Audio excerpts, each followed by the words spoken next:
Welcome to the Birmingham Medical News Podcast. We are hosted by Kassouf & Company. We're doing it in their studios. Kassouf is an accounting firm, a CPA firm that's been in business for over 100 years. They've got a big healthcare practice along with a number of other practices. And today we're talking with Dr. Austin Hunt. He is the owner of Alabama Vein and Restoration Medspa. And before we get started, we want to mention that our sponsor today is Jobst. And Dr. Hunt actually uses Jobst. They make compression therapy solutions. And I'd just like to ask you, Dr. Hunt, a little bit about how you use Jobst with your patients. Yes, sir. Compression devices can be used for either the extremities or the arms. So like post-mastectomy, if you have lymphedema post-breast resection, you can wear compression to help keep the swelling out of your arms. For the legs, we use it for various reasons. I wear the compression hose when I bicycle, but we also use them post-operatively after endovenous laser ablation, chemical sclerotherapy.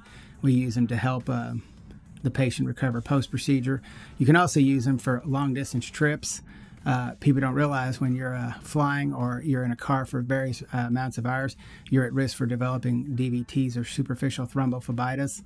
And wearing compression hose for long-distance trips actually reduces the probability of developing these complications while in a prolonged situation. All right. So, like I said, our guest is Dr. Austin Hunt. And Dr. Hunt, tell us a little bit about your background. Yes, sir. I was born in southern Indiana, right across from Louisville, Kentucky.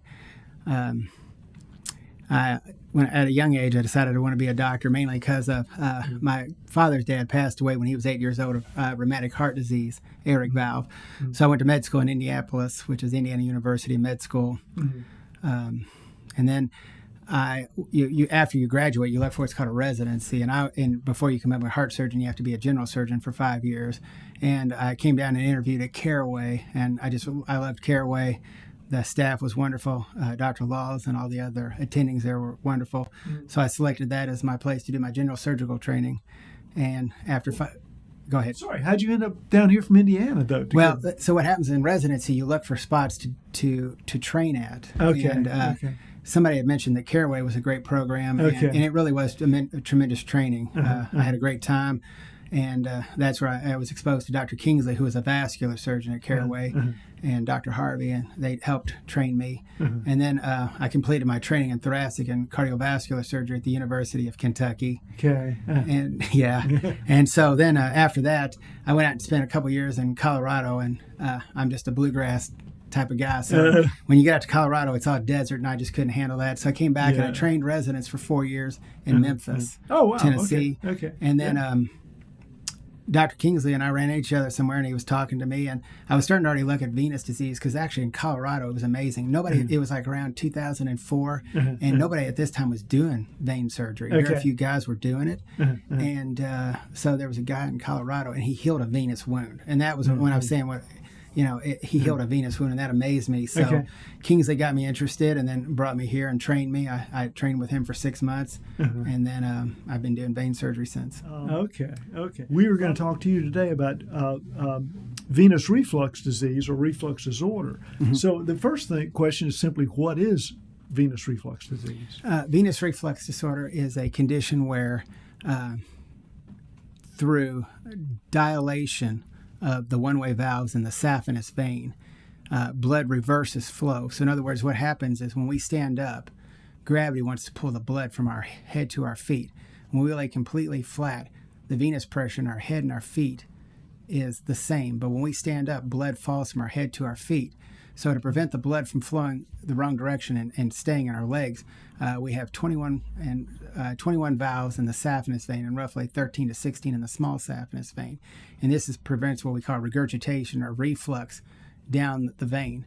So what happens with saphenous vein reflux disorder, either through dilation or damage to the one-way valves, blood now persistently flows backwards in the saphenous veins. In addition, you have arterial blood flow coming from the arteries into the venous system, so we have congestion in the leg. So what happens is we have excessive amounts of pressure within these veins, and fluid. And then what happens is, most people don't realize this, the vein is it's a weak structure, not like the arteries, which can handle 120 to 180 millimeters of mercury of pressure. The vein can handle only around 8 to 12 millimeters of mercury. So what happens is the pressure gets so great that the water leaks out of the veins into the tissue, and that's what causes leg swelling. Also, red blood cells can leak out, and then they deposit iron in our skin. So if you've ever seen somebody's legs start turning brown, the technical term is hemosiderin deposits, and that actually will cause the discoloration of your skin. Let me ask you this: how does venous reflux impact patients? Well, that's a good question. And it comes down to several things. One is there's something called the natural history of a disease, which means if a physician doesn't intervene, where does the disease end? And venous disease has a wide spectrum. It can be some people never have symptoms, some people develop spider veins, but the end stage, the worst stage, is they get significant skin destruction. They get what's called a venous ulcer can form. People who have ulcers on the inside of their leg or the back of their leg, not on the foot, but in what we call the gator distribution, from the ankle to the knee is the gator distribution. You can develop wounds that won't heal. And when you treat the venous disease, they just dry up and go away. It's pretty amazing. So what happens with it is through swelling, the skin stretches, and then the arterial blood flow can't get to your skin, and your skin starts to die. And I don't know if you've ever seen a leg, or if they look at your own legs, you'll start to notice your skin texture becomes from soft, it starts getting hard. And I've actually had patients' skin so hard that you can't introduce a needle into their skin. It becomes almost like a piece of leather wrapped around wood. And so what happens is that's the end stage disease. So they bump your leg, you get a venous wound that won't heal, and it's awful, it's painful. And not like, diabetes affects the bottom of the foot. Diabetes affects small vessels. So you get ulcers on the bottom of your foot or on the tip of your toe. And a lot of people confuse venous ulcers with diabetic ulcers, and they're not the same. And so diabetic ulcers are harder to treat. Venous ulcers, you do intravenous laser ablation or some form of ablation of the saphenous vein, and the wound will heal. You mentioned that in some cases there's no you don't see it. There's no symptoms. Yeah, we all don't. Well, we're all different. That's the amazing thing about humans. We're all different, right. and we have different. Part of it is how significant the disease is, and it's interesting. Like what we do is you look with an ultrasound, and some people have massive skin destruction, and their veins aren't very dilated, and other people have extremely dilated veins, and they have very little. So it's how our body deals with it. And then the other factor that comes into it is lymphatics. We have three vascular systems in our bodies: arteries, which bring oxygen and nutrients to our cells, and then we have the venous system, which basically takes the blood back to the heart to be remanufactured along with everything, and be reoxygenated. Then we have lymphatics, and the lymphatics are the third system. So when we have swelling in our leg, arteries and veins can't reabsorb that water. So how does it get back to our heart? So what happens is the lymphatics absorb the water. There are little clear channels all in our legs, and they keep going. And basically, they connect to lymph nodes. So the lymphatic channels collect to lymph nodes, and we all, have pretty good understanding of lymph nodes. Then it enters into our belly, and it becomes the chyli cisterna, then empties into the chest cavity called the thoracic duct, and then eventually it empties into the left subclavian vein. So if you don't have a lot of swelling, it may be that you have really good lymphatics. The problem is, over a long period of time, the number one cause of lymphatic disease in our country is untreated venous disease. So if those lymphatics keep working and working, eventually they get damaged. Because that was my breaking. I was just saying that was my kind of my question or my thought is that if there's no symptoms, I'm guessing they're not going to see anybody. No, right? Some people, they don't even realize they have it. Or the other thing is people don't realize what the symptoms are. And so I had one lady, we treated her, and she was like, she couldn't wait to get the other leg fixed. She assumed all her life, and it was arthritis that she'd been dealing with, and it was she had knee pain and leg pain, and so one thing is we can't always tell what pain comes from.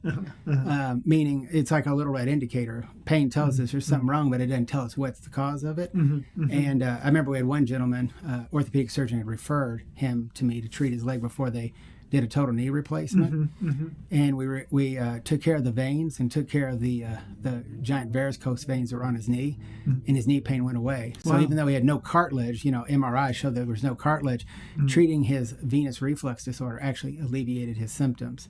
So sometimes we don't know we have symptoms, and some people just have really good, Speaking of that, what are the symptoms? Well, the most common symptom is swelling. Okay.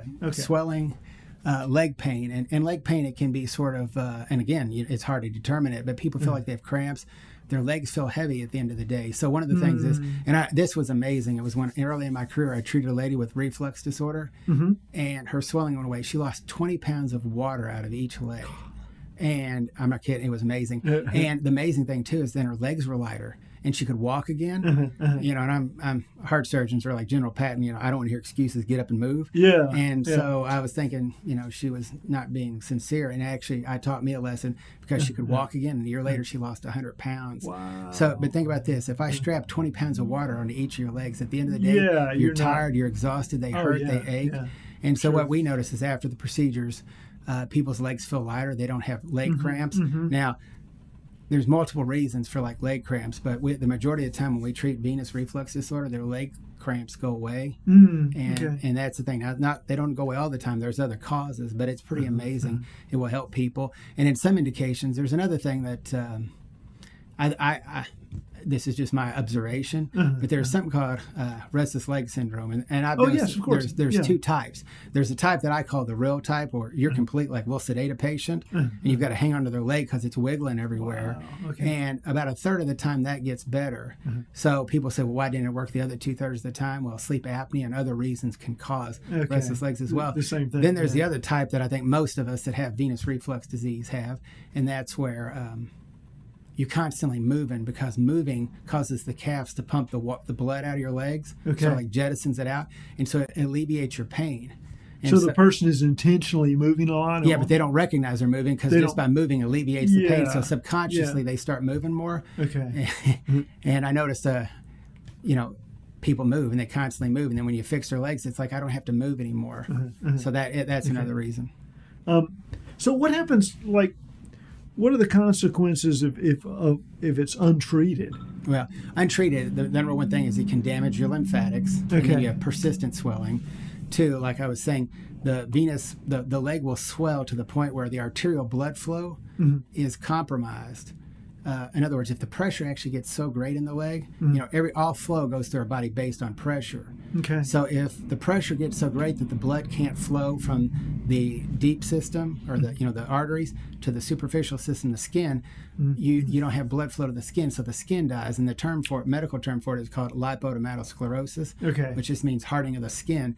And it almost looks like the leg will almost take on the shape of a champagne bottle. Like it's, you know, I hear a lot of women say, why is my calf bigger than my ankle? You know, it looks abnormal, and it's not that your calf is bigger, but all the skin has died, so it withers away into this almost like a champagne bottle.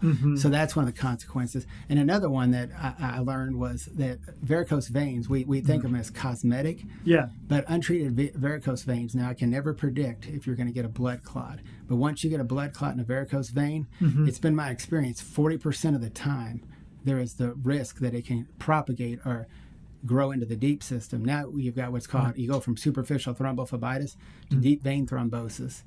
And as a consequence, that clot can then mobilize and can go to your lungs. And if it's big enough, it can obstruct the blood flow from the right to the left heart. It's called a pulmonary embolus, and it can be fatal. And that's, you know, as a patient, that's my biggest fear of, you know, as a patient in a hospital is a pulmonary embolus, because they can be fatal quickly. And I'm sorry, you said that started with a varicose vein? Yeah, 40. If you get a clot in a varicose vein, now I can't tell you if you're ever going to get a clot in a varicose vein, but once you get a clot in a varicose vein, 40% of the time, the literature kind of varies. I've seen 20 to 60, but you know, I'm going to go with about 40, and I've seen that. So what happens is the clot can grow.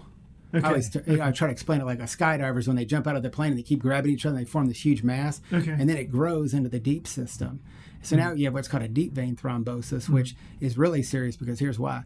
If you damage the deep system and you damage the deep valves, you may always have persistent swelling. And there's something called post-phlebitic syndrome, which is almost like lipodermatosclerosis. So, you know, I say if you get a clot in a varicose vein, you need to see somebody quickly. And so I assume, and I don't know this, I'm going to be probably a dumb question, but I assume if you get a clot in a varicose vein, you can see the clot? Yeah, you feel it, and that's good. No, that's actually a good question, because a lot of people, they dismiss it, and, you know, I'll go back. One thing is people always assume clot. one of the signs of pain. And a lot of people, we all do it. We dismiss pain. We kind of make in our own mind of what it is. But really, if you look only for pain, like with dorsiflexion of the foot where you move your foot, that only occurs about 33% of the time. So you're going to miss it a lot. So with superficial thrombophlebitis, you can actually feel the varicose vein. It becomes hard. Okay. And the word is indurated. Then it becomes erythematous, meaning red.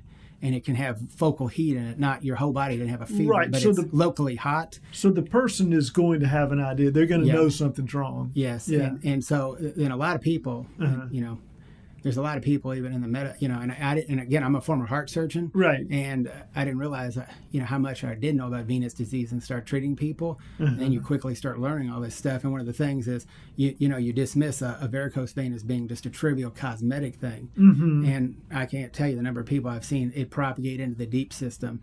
So even with superficial thrombophlebitis, it's now my practice. We put you on blood thinners, some form of anticoagulant for a period of at least 3 to 6 months to make sure that resolves so that you don't have this complication. Okay.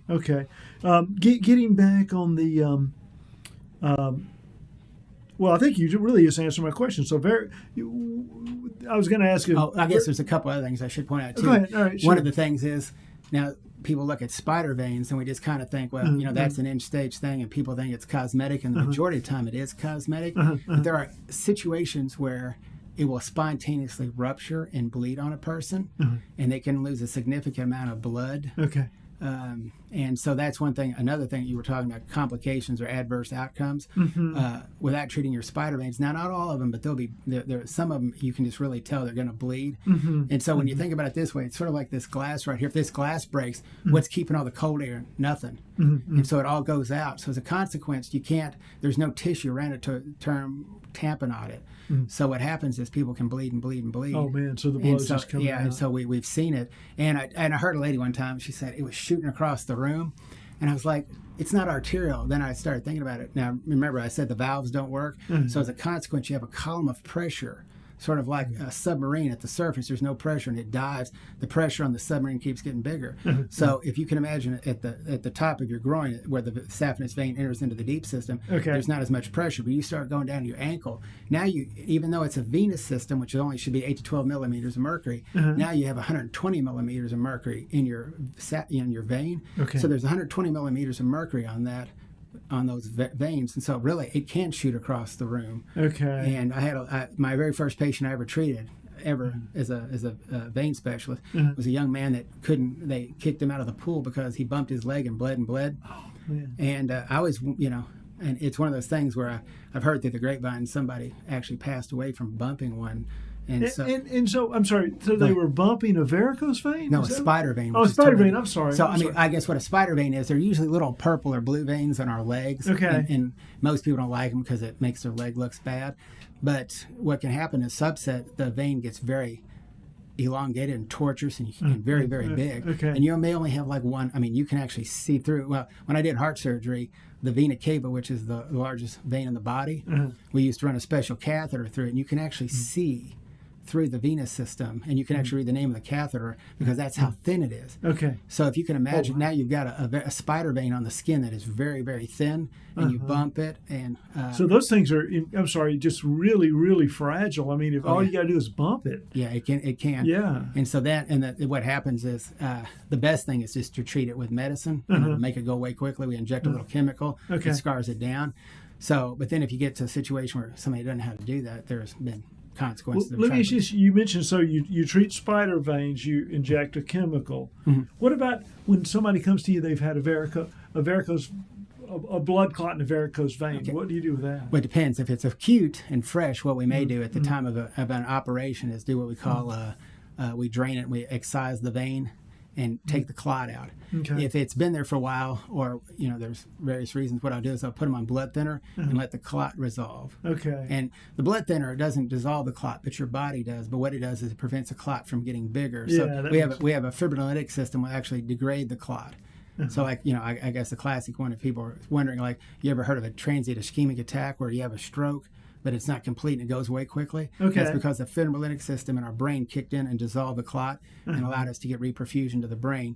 So what we do is we use anticoagulant to prevent the clot from getting bigger, worse. and then your Yeah, body getting dissolves bigger. the clot Yeah, usually over to yeah. 3. And it depends. If it's a small one, I may take them to the operating room more rapidly. But if there's a lot of clots, I let it dissolve and declare what they're going to do before we operate. Now, and I think you said that in terms of going in to operate, that's if it's fairly fresh, I believe Yeah. you said. And how long would that operation take?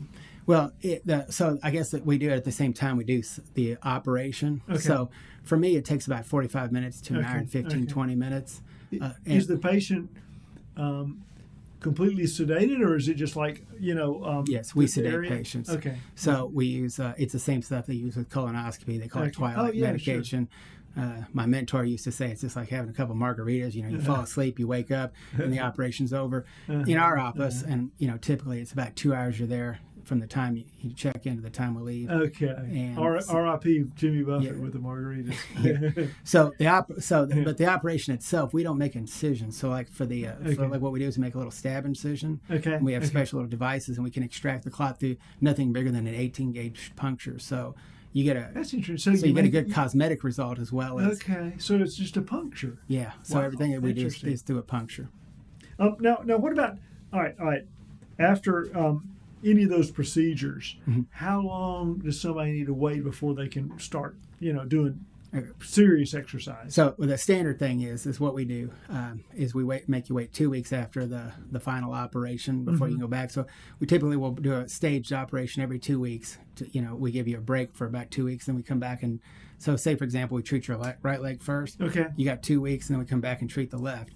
So post-operatively, No, I better. I'm sorry. Yeah. Now we're talking about an operation for venous Yes. reflux. Okay, let's Yeah. make sure, because I don't want people to think we're talking about the varicose vein. varicose, yeah. No, it's So- part of an operation. So if I do it, I'm going to do everything at one time that I Okay, can do. sure. So that way you don't have to keep coming back to the office. So Yeah. typically, what we do to treat the saphenous vein is called endovenous laser ablation. Okay. Some people, it is a thermal. So it's thermal ablation. So there's thermal and chemical ablations. Okay. So some people inject chemicals, some people use heat. I kind of use a combination depending on, it's like playing golf. You got to have more than a putter to win. You got to have everything. And so I do all sorts of things. So say you come in and you have varicose veins, and some of them have got clots in them and some don't.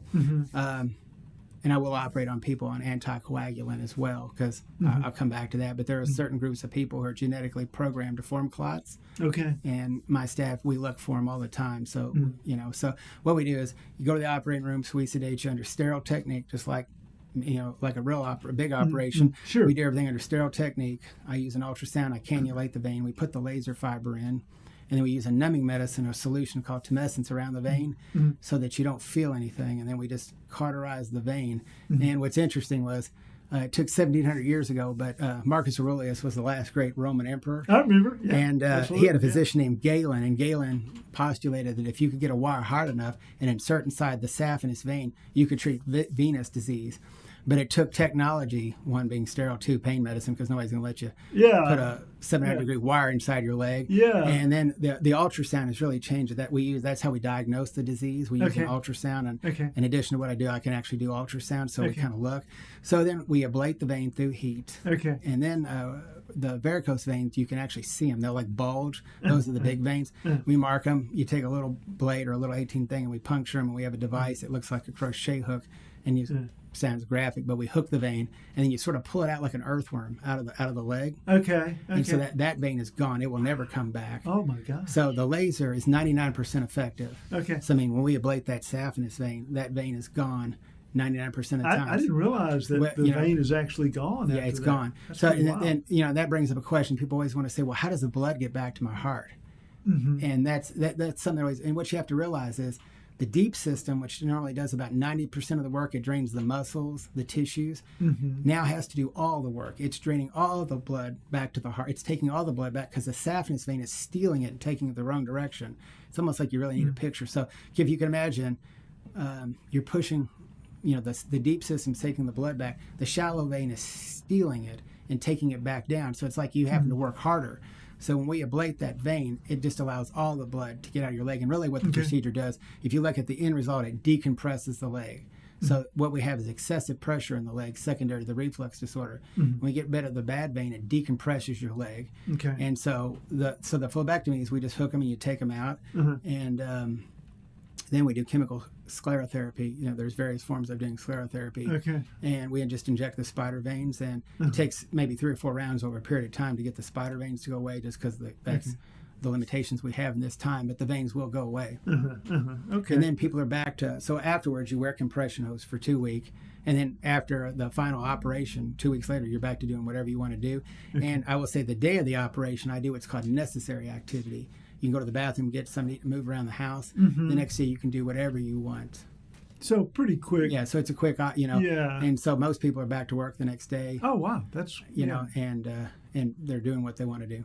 Now, will treatment for a venous reflux disorder promote healing of a venous ulcer? Yes, exactly. Okay. So what happens again is the skin is, and it's amazing because what happens is if you look at the skin, it's unhealthy, and so it can't heal, and so as a consequence, it's because of that venous congestion and pressure. So when you treat the saphenous vein, it will start to heal it pretty quickly. And I've seen there was a gentleman who had been being treated for venous ulcers bilaterally for 10 years, came to see me. We treated him, and they healed within a month. Oh, man. Okay. And so that's part of it. I also, so yes, it will heal that. And it actually also improves the integrity of the skin. And so what we've noticed is men will start actually growing hair back on their legs where they lose it. So when I was a resident, we were always trained hair loss was arterial. And and so what we started noticing after you start treating saphenous veins, the hair comes back on the leg. What that really represents is, I'm an Indiana boy. You can't grow corn in a bad field, and hair won't grow in an unhealthy environment. And so the hair starts growing back, which actually tells me that the health of the skin is returning. I think one of the things we got to look at too is people don't realize there's conditions like a hypercoagulable state, and that's where people can spontaneously form clots. So one of the things we do at our office is we evaluate everybody and we look for a history. So history of maternal or paternal or brother or sister who have blood clots, history of pulmonary embolisms, history of miscarriages.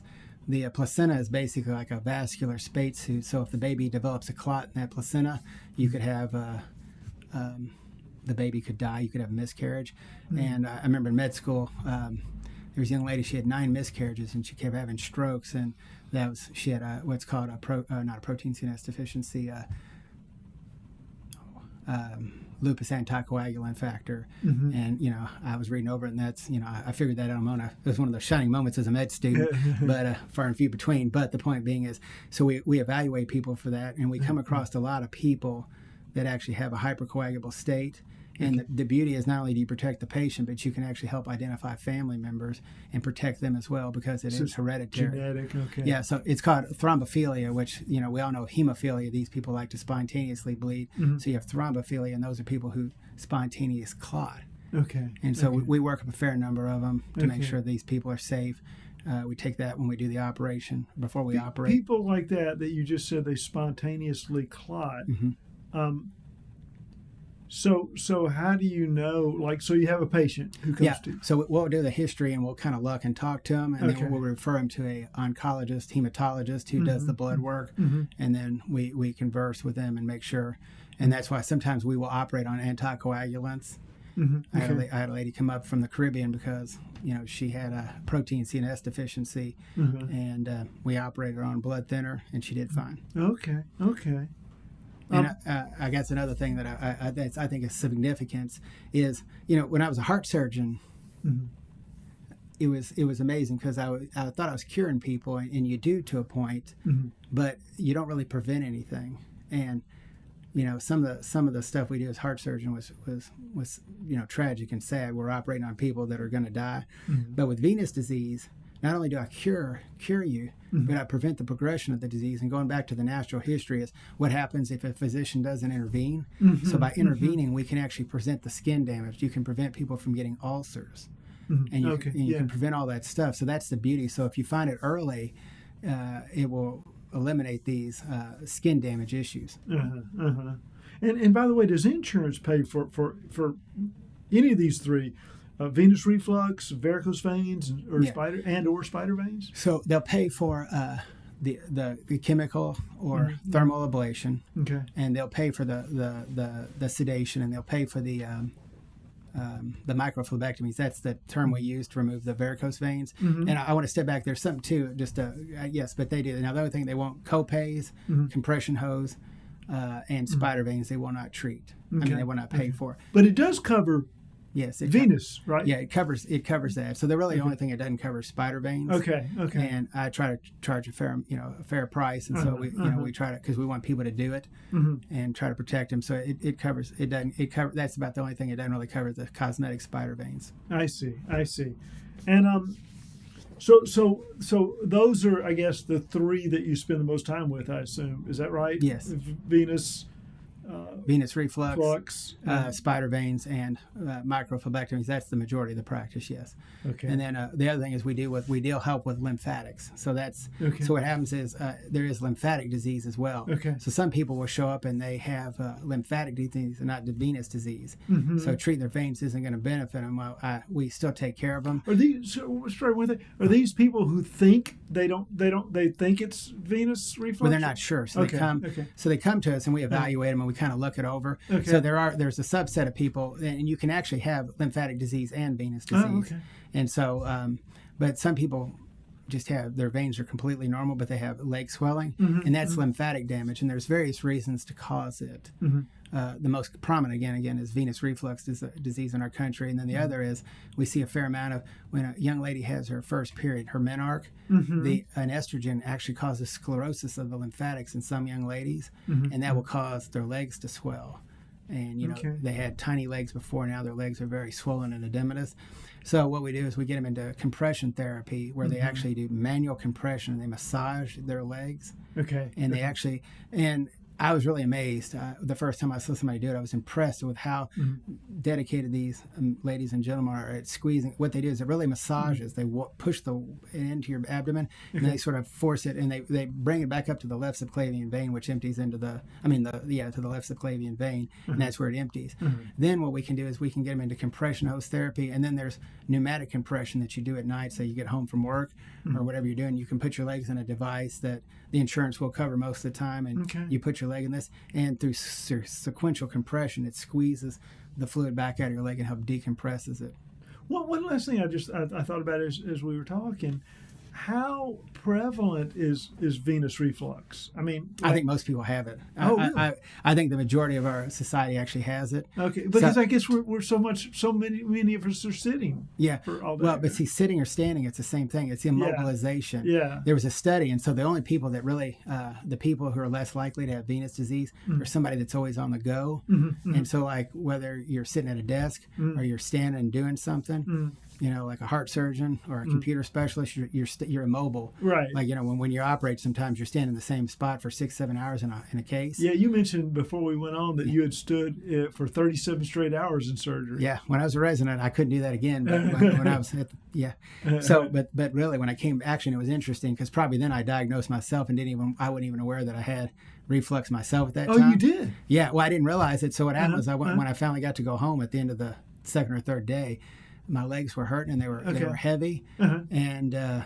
we were sitting there, and I think two in the top, we had done a transplant on a young lady, and my attending kept wiggling his feet. Oh man! And he probably had venous reflux. Looking back on it, because he was moving his legs. He was trying to without even thinking about it. He was using the calf reflex to sort of pump it out. Okay. So I went home and put my legs up, like I literally rested my legs up against the wall, and it made him feel better. And so we all have reflux. I think it's very prominent. Okay. I think on any given day, I can't tell you the exact number, but it's usually there's a significant number of us that have it. I mean, I'm surprised that everybody probably has it. That's really incredible. I would have never guessed, but it makes sense because in this day and time, I know you said standing too, but so many of us are sitting. I mean, I'm pretty darn immobile all day. Yeah. The other thing too is it doesn't cause it, but it sort of promotes it, I will say. Because again, the two biggest things are genetic predilection to forming clots or not clots? To forming venodilation. Okay. So what happens is our vein will double or triple in size, and these one-way valves, which originate on the inside of the wall and touch, are now distracted backwards, so they can't touch. So what happens is the blood flows up and then closes like a drawbridge. Now you pull the drawbridge back so it can't touch, and the blood just flows downward. So we have a genetic correction for venodilation. And then when we stand all day long, it just keeps putting pressure on all those veins, and we rupture. And so that and gravity. So we can't change genetics or gravity. Right. Yeah, so neither one of those we can change. And so that's just what we have to deal with. Okay. But pregnancy, I was going to say, so when women get pregnant. Oh, yes.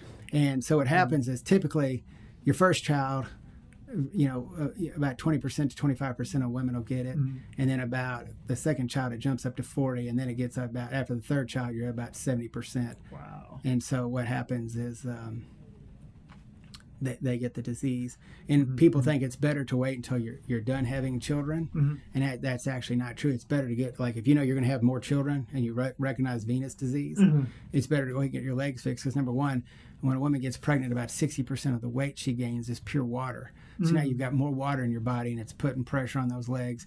Two, if we take care of the varicose veins, it reduces your risk of getting a clot in that varicose vein during pregnancy, because then if you're pregnant with a clot, they can't put you on oral anticoagulant. So then you have to get injections in your belly. So there's a lot of reasons to get your veins fixed before, if you know you have venous disease before you have another child. So bottom line, it's and I'm really surprised, it's really common, obviously, really common. Well, now, and what part of town? I know your practice is in Birmingham, but what part of town? Yeah, we used to be in Vestavia. Dr. Kingsley was my mentor who trained me to do it. And then we've moved to Hoover, near the Galleria. Okay. Well, in closing, any final thoughts on venous reflux or any of the other? No, well, I think that, if you suspect it, one of the things is you don't have to have a referral. You can just call the office.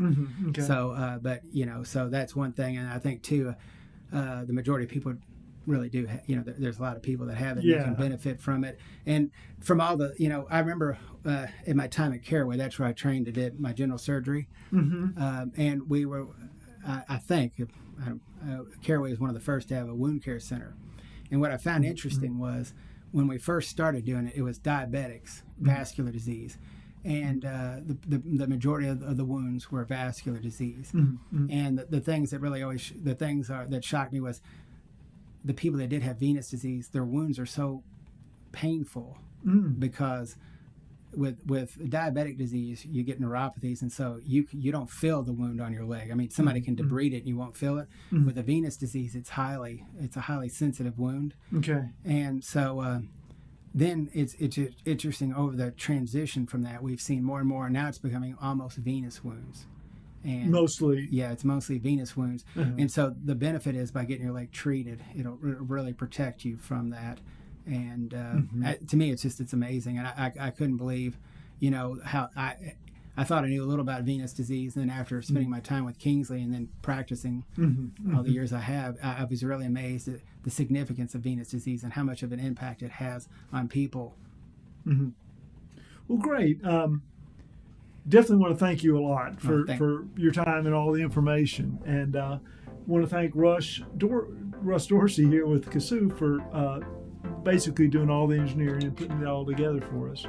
And we'll just look forward to seeing you again.